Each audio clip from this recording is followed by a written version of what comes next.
Hello everyone and warmly welcome to all of you on today's session। आज का session इंतहाई अहम है उन तमाम स्टूडेंट्स के लिए जो अपनी इंग्लिश को बेहतर बनाना चाहते हैं या किसी भी ऐसे एग्जामिनेशन की तैयारी कर रहे हैं जिसमें इंग्लिश एज अ कंपलसरी तौर पे आती है। For example CSS, PMS, PCS, tehsildar, one paper, NTS, OTS या किसी भी गवर्नमेंट एग्ज़ाम की तैयारी कर रहे हैं तो उसमें जो है ये आज की जो ये सेशन है आपको आज का जो लेक्चर है आपको फ़ायदा देगा। तो चलिए आज का हम स्टार्ट करते हैं लेक्चर वोकैबुलरी के साथ। पहला वर्ड है हमारे पास kitty. If money is put in a kitty, a group of people all give an amount and money is spent on something they all agree। Kitty का मतलब ये है कि तमाम एक ग्रुप ऑफ पीपल जो है वो इस बात पे राज़ी होते हैं कि वो कुछ पैसे जो है जमा करेंगे और फिर वो पैसे जो है किसी एक ऐसी चीज़ पे खर्च होंगे जिस पे तमाम लोग राज़ी होंगे, तो उसको कहते हैं किटी। ये पार्ट्स ऑफ स्पीच में नाउन है। सिनोनिम है इसके फंड, पूल, एंडोवमेंट। एंटोनिम्स हैं एक्सपेंडिचर खर्चा, आउटले, आउटगो, डिसबर्समेंट, पेमेंट और remuneration. We each put 50 euros in kitty to cover the bills। हम में से हर किसी ने 50 यूरो जो है किटी में डाले ताकि हम अपने बिल को जो है कवर कर सकें। यानी आप ऐसे कर सकते हैं कि जैसे हम कहते हैं एक भंडारा होता है जिसमें आप पैसे जो है रखते जाते हैं, तो उसको उसको होता है किटी। लेकिन जब हम इसको ऑफिशियली कहते हैं तो उसका मतलब होता है कोई फंड आपने मुकर्रर किया या कहीं बैंक में अकाउंट खोला है तो उसमें जो है तमाम बंदे जो है अपने हिस्से का पैसा डाल के वहाँ जमा करते जाते हैं। स्टैगरिंग, सो ग्रेट, शॉकिंग और surprising that is difficult to believe. इतना बड़ा हो या इतना शॉकिंग हो या इतना सरप्राइजिंग हो कि आपको जो है उस बात पे बिलीव करना मुश्किल लगे, तो उसको कहते हैं स्टैगरिंग। सिनोनिम्स हैं astounding, massive, great, overwhelming, stupendous, prodigious. Antonyms हैं स्मॉल है, लिटिल है, टाइनी है। उन्होंने अदा किया एक बहुत बड़ी अमाउंट 5 मिलियन यूरोस की घर के लिए। यानी घर के लिए उन्होंने 5 मिलियन डॉलर्स या यूरोस जो है उन्होंने पे किया, जो कि स्टैगरिंग अमाउंट थी। स्टैगरिंग यानी बहुत बड़ी, मैसिव अमाउंट थी। मैरियट, मेरियट जो है इंतहाई इंपॉर्टेंट वर्ड है, इस पे स्टार मार्क कर लें। एक्सट्रीमली लार्ज इन नंबर, ये भी किसी ऐसी चीज़ के लिए इस्तेमाल होता है जब हम किसी चीज़ की कोई साइज़ बताने में या उसका वॉल्यूम जब बड़ा हो तो उसको कहते हैं हम मेरियट। जैसे कि मेरियट ऑफ प्रॉब्लम्स होता है कि बड़े बड़े मसले हैं। सिनोनिम्स हैं इन्यूमरेबल, मल्टीट्यूडनस, मैनीफोल्ड और इसके एंटोनिम्स हैं फ्यू है, थोड़ा सा है। The myriad problems of modern life, जदीद ज़िंदगी के बड़े बड़े मसले, बड़ी बड़े problems. Double whammy, two unpleasant situation और event that cause problem for somebody at the same time. किसी भी शख्स के लिए दो ऐसी सिचुएशन और दो ऐसे इवेंट्स जो एक ही टाइम में उसके लिए मसले कर रहे हों, मसले पैदा कर रहे हों, उसको कहते हैं डबल वेमी। ये पार्ट्स ऑफ स्पीच में नाउन है और ये डबल वेमी दोनों मिल के जो है लिखा हुआ होता है। आप अगर इसको ऑक्सफोर्ड में सर्च करेंगे तो आपके पास आ जाएगा। With this government we have had double whammy of tax increases and benefit cuts. इस गवर्नमेंट में या इस गवर्नमेंट के साथ हमें जो है दोहरा नुकसान उठाना पड़ा। पहला ये है कि उसमें हमें टैक्स में इंक्रीज किया गया और दूसरा ये है कि जो बेनिफिट्स थे उस पर भी कट लगाए गए। जो दो तरफ से जो है नुकसान को हमें बर्दाश्त करना पड़ा। Run away, happening very easily and quickly, कोई चीज़ जो बहुत आसानी से हो और जल्दी हो। And not able to be control, और उसको कंट्रोल करना मुश्किल हो तो उसको कहते हैं रन अवे। ये पार्ट्स ऑफ स्पीच में एडजेक्टिव है। अनमिटिगेटेड, अनअलॉयड, ये इसके सिनोनिम्स हैं। रन अवे इन्फ्लेशन, ऐसी महंगाई जो कि बहुत जल्दी हो रही है और उसको कंट्रोल करना मुश्किल है। लेक्स, नॉट स्ट्रिक्ट, आसानी, no severe, careful, careful enough about the work, rules, standards of behaviour, यानी आप स्ट्रिक्ट नहीं है, सीवियर नहीं है, सख्त नहीं है, आप केयरफुल नहीं है किसके बारे में, काम के बारे में, रूल्स या स्टैंडर्ड जो होते हैं बिहेवियर के, उसके बारे में आप क्या हैं, केयरलेस है। स्लेक, केयरलेस, नेग्लिजेंट, ऑब्लिवियस, ये इसके सिनोनिम्स हैं। एंटोनिम्स हैं, फर्म है, आप उस पर सख्त हैं, स्क्रूपुलस हैं, स्ट्रिक्ट हैं, रिजिड हैं, स्टर्न हैं, ऑस्टियर हैं और स्ट्रिंजेंट हैं। जो रिलैक्स एटीट्यूड था या नॉन सीरियस एटीट्यूड था हेल्थ और सेफ्टी रेगुलेशन के लिए, हेल्थ और सेफ्टी रेगुलेशन की तरफ एक lakhs attitude, non serious attitude या केयरलेस या नेग्लिजेंट एटीट्यूड है। काउ, वैसे तो काउ जो है हमने हमेशा नाउन ही सुना है, लेकिन यहाँ पे एज अ वर्ब के तौर पे काम कर रहा है। टू फ्राइटन समबडी, किसी को डराना ताकि आप उसको अपने ताबे कर सको। इंटिमिडेट करना, थ्रेटन करना, मेक क्रिंज, टेरराइज करना, अबेश करना। एंटोनिम्स हैं, काम करना, सूद करना, क्वाइट करना, इनकरेज करना, सपोर्ट करना, एम्बोल्डन करना। वो आसानी से डर गई उन लोगों से जो लोग अथॉरिटी में थे, जो लोग पावर में थे, उन लोगों से वो आसानी डर गई। तो ये पार्ट्स ऑफ स्पीच में वर्ब है। Unlikely, not likely to happen, not probable, जिसके होने के चांसेस बिल्कुल ना हो तो हम उसको कहते हैं कि ये अनलाइकली है, यानी इसके होने के चांसेस बिल्कुल कम हैं। इनकंसीवेबल है, इम्प्लाउजेबल है, फैट चांस है इसका, यानी बमुश्किल हो सकेगा ये काम। एंटोनिम्स हैं, पॉसिबल है, ये काम हो सकता है। The project seemed unlikely to succeed, project की कामयाबी के चांसेस जो हैं कम नज़र आ रहे हैं, या ऐसा लग रहा है कि वो आगे नहीं बढ़ सकेगा, आगे नहीं चल सकेगा। आगे बढ़ते हैं। इनवेरिएबली, इनवेरिएबली इसका मतलब है ऑलवेज, हमेशा। विदाउट फेल, कॉन्स्टेंटली, ये पार्ट्स ऑफ स्पीच में एडवर्ब है और इसके एंटोनम्स हैं नेवर, यानी कभी भी नहीं। ऑलवेज का हमेशा नेवर होगा। This acute infection of brain is almost invariably fatal, ये जो इन्फेक्शन है दिमाग का, ये हमेशा हमेशा क्या होता है, ये हमेशा क्या होता है, फेटल होता है। यानी फेटल यानी ऐसी ऐसी ऐसी चीज जो आपको मार दे, जिसमें कत्ल यानी जिसमें मरने के चांसेस ज्यादा होते हैं। तो invariably fatal. Overturn, to officially decide, आप ऑफिशियली ये फैसला करें कि legal decision is not correct, जो कानूनी फैसला है वो सही नहीं है। And make it no longer legally recognised, फिर आप उसको जो है रिकग्नाइज भी नहीं करते। यानी गवर्नमेंट कोई पॉलिसी बना रही है और आपको लग रहा है कि ये पॉलिसी जो है ठीक नहीं है, तो आप उस पॉलिसी के खिलाफ प्रोटेस्ट करके उसको आप या तो रिवर्ट करवा देते हैं, ओवरटर्न कर देते हैं, या उसको आप मानने से इनकार कर देते हैं। His sentence was overturned by appeal court, उसकी जो सज़ा थी वो ख़त्म कर दी गई किसके ज़रिए, अपील कोर्ट के ज़रिए। यानी पहले उसको एक कोर्ट ने सज़ा दी, फिर एक वो अपील में गई, फिर अपील कोर्ट ने उस सज़ा को क्या कर दिया, ओवरटर्न कर दिया, उस फैसले को ख़त्म कर दिया।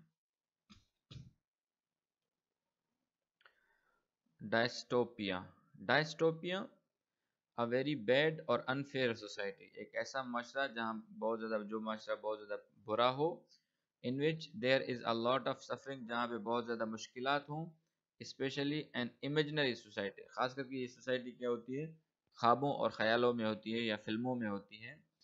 After something terrible happen has happens, a description of such society, जब हम किसी ऐसे सोसाइटी की बात करें जिसमें मुश्किलात हों, तकलीफ़ें हों, सफरिंग्स हों, तो हम उसको क्या कहेंगे? Dystopia. Most of the novels are dystopias in the tradition of brave new world. जो अ, जो दुनिया ब्रेव न्यू वर्ल्ड की जो ट्रेडिशन है उसमें बहुत सारे जो नॉवेल्स हैं वो क्या हैं? वो क्या है? डायस्टोपिया हैं। उनमें सिर्फ ऐसी ऐसी कहानियों के बारे में बताया गया है, ऐसी ऐसी सोसाइटी के बारे में बताया गया है जो कि अनजस्ट हैं, अनफेयर हैं। Wreak, to do great damage, बहुत ज़्यादा नुकसान करना किसी चीज़ का।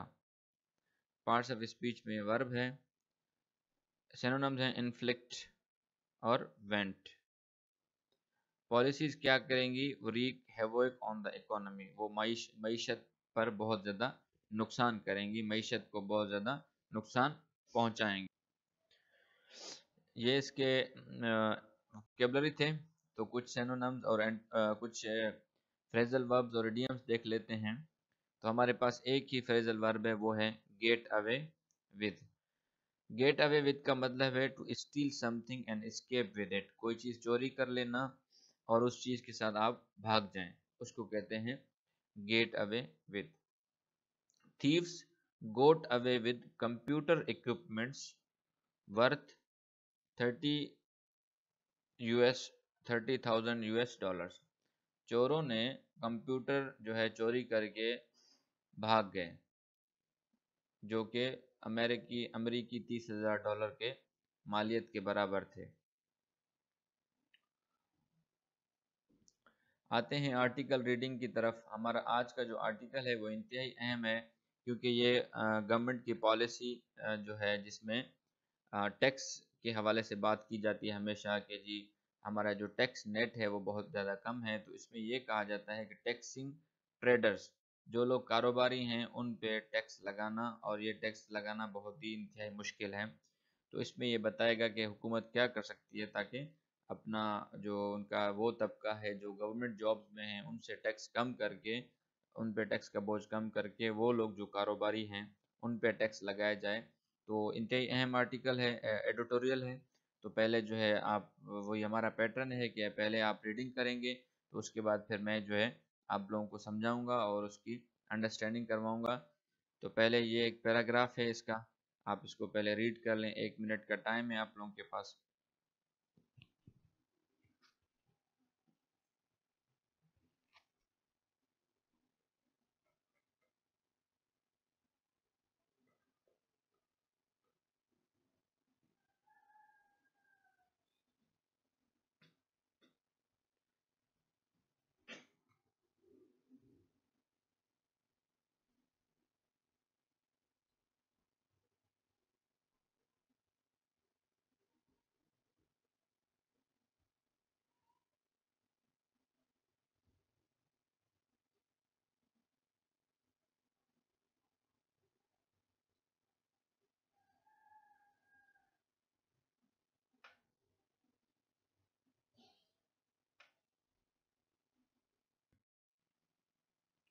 Pakistan is once again making an attempt to get the slippery traders sector into the tax net. Pakistan एक मतलब फिर ये कोशिश कर रहा है कि वो ट्रेड सेक्टर जो स्लिपरी यानी जो हाथ से निकल जाता है उसको टैक्स नेट में दोबारा लाए। विल इट फाइनली सक्सीड, क्या ये इसमें कामयाब होंगे या पाकिस्तान क्या इसमें कामयाब होगा? That really is the only question worth asking at the moment, और यही वो सवाल है जिसके बारे में बात करनी चाहिए। With the country already massively indebted and sources of funding beginning to run dry, मुल्क जो है पहले ही बड़े कर्जे के अंदर फंसा हुआ है और इसके जो सोर्सेज हैं फंड यानी इसके पास जो पैसे हैं वो क्या हो रहे हैं? ख़त्म हो रहे हैं। इट इज़ क्लियर दैट, अब ये वाजह है कि it can not continue to borrow blindly, कि वो जो है उधार नहीं ले सकता, ब्लाइंडली बोरो नहीं कर सकते यानी बगैर सोचे समझे नहीं कर सकता कि वो अपने खर्चे पूरे कर सके। Those already in the tax net, और वो लोग जो पहले से ही टैक्स दे रहे हैं, स्पेशली सैलरीड क्लास, खास करके वो तबका जो तनख्वाहदार तबका है, have mostly been excuse dry, उसको वो तकरीबन एक्सक्यूज ड्राई का मतलब है ख़त्म हो चुके हैं, यानी उन पर इतना बोझ है कि उनके पैसे जो हैं ख़त्म हो चुके हैं। And there is growing pressure on the government, और अब हुकूमत पे ये प्रेशर बढ़ रहा है। नाउ गो आफ्टर दोज, उनके पीछे जाए, who have traditionally not contributed, जिन्होंने अपना हिस्सा नहीं डाला, fair share to the kitty, जिन्होंने अपना हिस्सा इस फंड में या इस टैक्स नेट में नहीं डाला।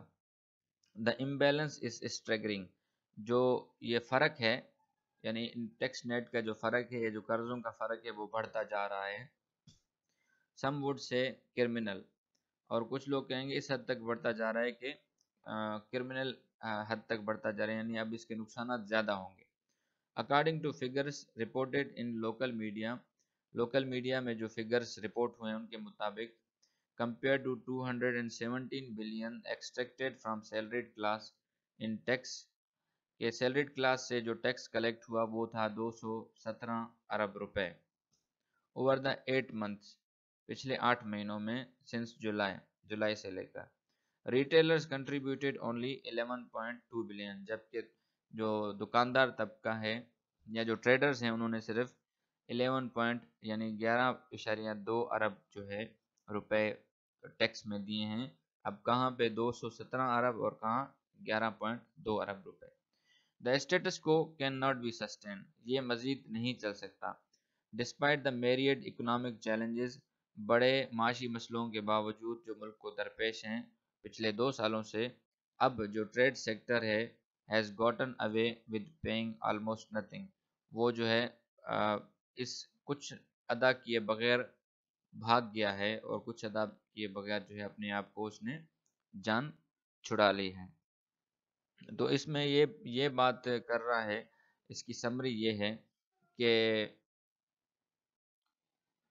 कि पाकिस्तान जो है अब ये कोशिश कर रहा है कि अपना टैक्स नेट का जो दायरा है उसको ट्रेडर्स तक भी ले जाए। इससे पहले जो है पाकिस्तान सिर्फ और सिर्फ सैलरीड क्लास यानी जो गवर्नमेंट में तबका होता है, जो तनख्वाहदार तबका होता है, उससे टैक्स ले रहा होता है, और जो ट्रेडर्स होते हैं वो नहीं होते हैं, नहीं देते हैं टैक्स। और इससे एक रिपोर्ट भी शाया हुआ जिसमें हमें ये बताया गया कि सैलरीड क्लास ने 217 अरब रुपए का टैक्स दिया है, जबकि ट्रेडर्स ने सिर्फ 11.2 अरब रुपए का जो है टैक्स दिया है। तो ओवरऑल इसको बयान कर रहा है। आगे आगे चलते हैं, पहले आप इसको एक रीड कर लें एक नज़र।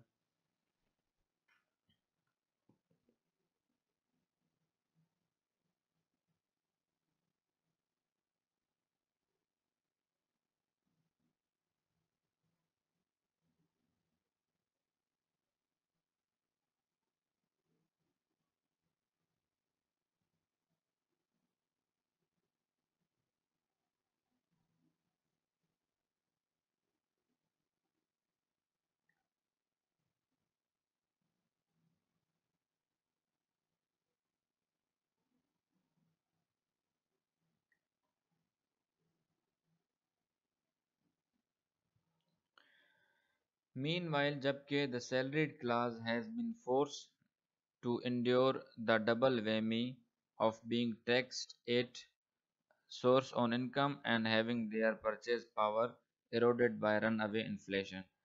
जो सैलरीड क्लास थे उसको मजबूर किया गया कि वो दो तरह की जो मुश्किलात हैं उनको बर्दाश्त करें।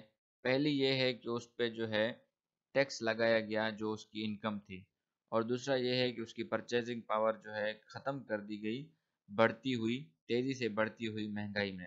यानी एक तरफ तेज़ी से बढ़ती हुई महंगाई है तो उसके पास पैसे कम है तो वो चीज़ें कम खरीद सकता है, और दूसरी तरफ ये है कि उस पर टैक्स भी लगाया गया कि उसके पास जो पैसे आ रहे थे उससे भी जो है कि कुछ हिस्सा निकाल लिया गया। Successive governments has had an inexcusably lax attitude when it comes to taxing traders।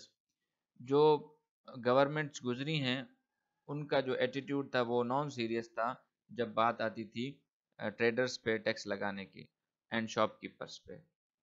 This would likely have continued unchanged had the country been experiencing slight better economic condition। और यही जो एटीट्यूड है वो जारी रहा है, तो क्या हमारा जो मुल्क है उसमें कोई बेहतरी कंडीशन की बेहतरी आ सकती है? However, the government now has few option. लेकिन अब जो है हुकूमत के पास बहुत थोड़े से ही चांसेस हैं, ऑप्शंस हैं, other than to fully start making the tax system more equitable for all. इसके अलावा कोई और चांस नहीं है कि वो तमाम लोगों के लिए जो अपना टैक्स का सिस्टम है वो बराबर करे, यानी जितने भी लोग माशरे में वो टैक्स दें, इसी से जो है फिर वो माशरा उठेगा. It has been reported that the SIFC will be monitoring the progress of annual compulsory registration scheme for traders, कि वो मॉनिटर करेगी कंपलसरी रजिस्ट्रेशन स्कीम को ट्रेडर्स की, यानी उनकी प्रोग्रेस को मॉनिटर करेगी कि कितने ट्रेडर्स जो हैं वो रजिस्टर्ड हो रहे हैं टैक्स नेट के अंदर. Let us see whether whether its oversight is enough to cow the traders. देखते हैं कि क्या इसकी जो मॉनिटरिंग है वो काफ़ी है ट्रेडर्स को डराने के लिए कि वो भी टैक्स नेट में आ जाएं. It is unlikely to be easy transition. ये इतना आसान नहीं लग रहा, या इतनी आसान ट्रांजिशन नहीं लग रही कि ट्रेडर्स जो है सिर्फ मॉनिटरिंग से जो है वो डर कर अपने आप को टैक्स नेट में डालेंगे. आगे चलते हैं. लास्ट पैराग्राफ है, 30 सेकेंड्स हैं आपके पास, पढ़ लें आप इसको.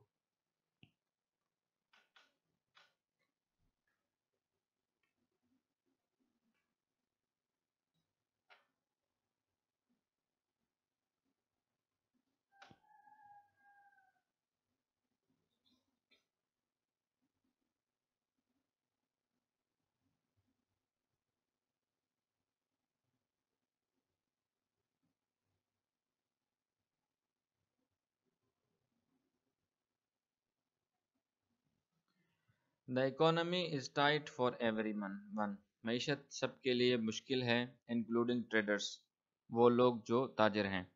इवन इन बेटर टाइम्स, जब बेहतर दिन थे, they manage to cause considerable troubles. उन दिनों में इन लोगों ने, यानी ट्रेडर्स ने बड़ी मुश्किलात पैदा की. एवरी टाइम मयर्स वर इम्प्लीमेंटेड, जब भी उन पे इस तरह के इकदाम इम्प्लीमेंट किए गए, and invariably manage to have them overturn, और हमेशा उन्होंने ये कोशिश की कि उन अहकामात को है ओवरटर्न कर दें, उन अहकामात को ख़त्म कर दें. The resistance will be tougher now, और अब जो रेजिस्टेंस आएगी वो पहले पहले से ज़्यादा सख्त होगी. Given how difficult the conditions are, क्योंकि जो हालात हैं उन हालात के मद्देनज़र रिस्पॉन्स सख्त आएगा. However the government must persist, लेकिन हुकूमत को भी साबित कदम रहना होगा. The already taxed are at a breaking point, वो लोग जिन पे टैक्स लगाया जा रहा है वो अब इस पॉइंट पे पहुंच गए हैं कि अब टूटने का वक्त आ गया है. The unfair burden placed on them is major reason why the deterioration of Pakistan economic conditions has been so rapid. जो एक अनफेयर यानी कि अनजस्ट, गैर मुनसिफाना जो बोझ डाला जा रहा है उन लोगों पे जो टैक्स दे रहे हैं, उससे हमें ये पता चल रहा है कि यही सबसे बड़ा रीज़न है कि पाकिस्तान की मईशत जो है बहुत ज़्यादा तेज़ी से ख़राब हो रही है. More sources of revenue need to be unlocked. Revenue के जो वसाइल के जो दूसरे ज़रिए हैं उनको अनलॉक किया जाएगा, यानी उनको ढूंढा जाएगा. और the dystopia in the economic order will continue to wreak havoc. Otherwise जो एक मुश्किल सूरत हाल है मईशत के ऑर्डर की, वो बहुत ज़्यादा नुकसान पहुंचाता रहेगा और पहुंचाना जारी कर देगा. तो आई होप आप लोगों को अंडरस्टैंड करने में आसानी हुई होगी इस एडिटोरियल को. तो अब तक के लिए इतना ही. अपना और अपने चैनल का ख्याल रखें. अल्लाह हाफिज़.